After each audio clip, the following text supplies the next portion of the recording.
A great result is the outcome hoped for by anyone seeking plastic surgery. And one of the most commonly requested procedures is the facelift. When we talk about facelifts, we really need to talk about three distinctive types of facelifts. The first type of facelift is the most common and certainly was the most common until the mid-'80s. And basically, that's a procedure where the skin is undermined and then pulled back, and it's a skin lift.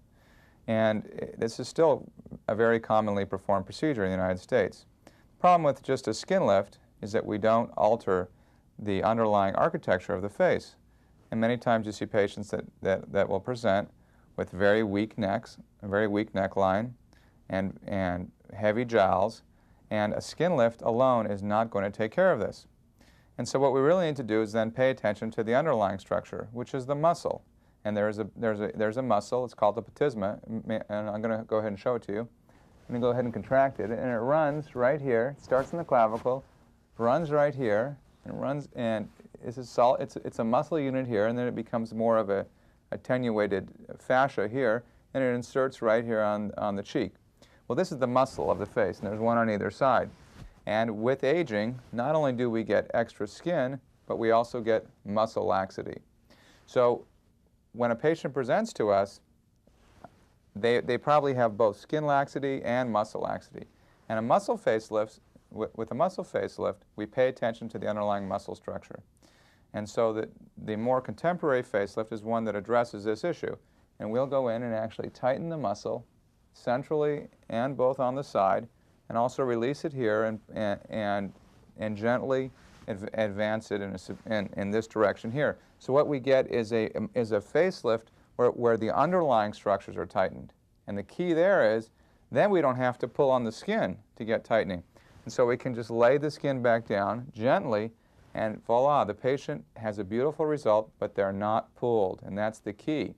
Many times you see a traditional skin lift and the patient will walk around very, very tight because the skin has been used to tighten the underlying structures. And I personally don't like that look. The look I like is where we tighten the muscle and get a very gentle, natural look. So that's the second type of facelift. The third type of facelift is a newer procedure that's been out for several years, and it's basically one that addresses solely this area of the face, the mid-face.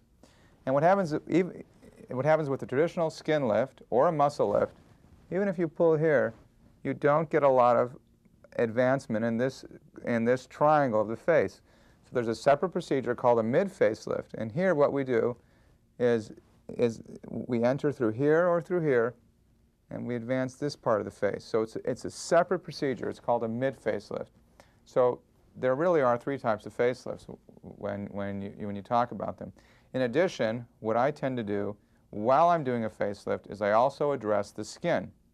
And I'll tell the patient, well, you've got sun damage, so while I'll surgically treat the underlying muscle and skin, I'll also treat the skin on the surface with a peel or a laser. And that's very common, as a combined skin muscle facelift with a laser. And that's the most common procedure we perform, and I think that gives fantastic results.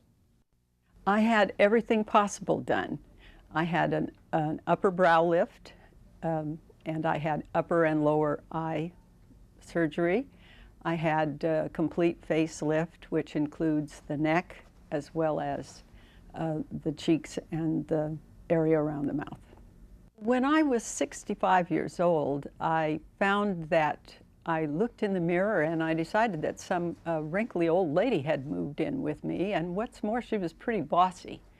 And she just kept looking worse and worse. And so after I managed to get a lot of details of the ongoing business of life under control, I had the time to do this.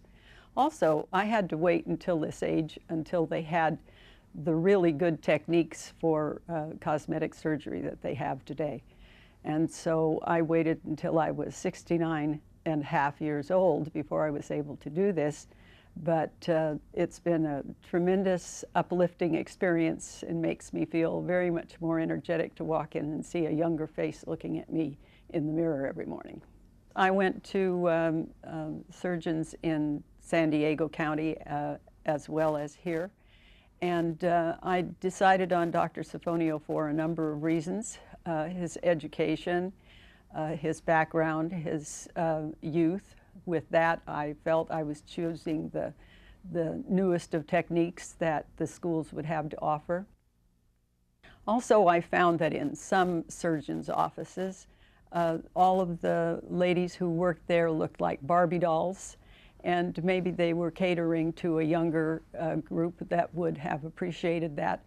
But the ladies who are the professional staff here are all of a nature and of an age that understand completely what this situation is and all of the problems that can arise and how to deal with them.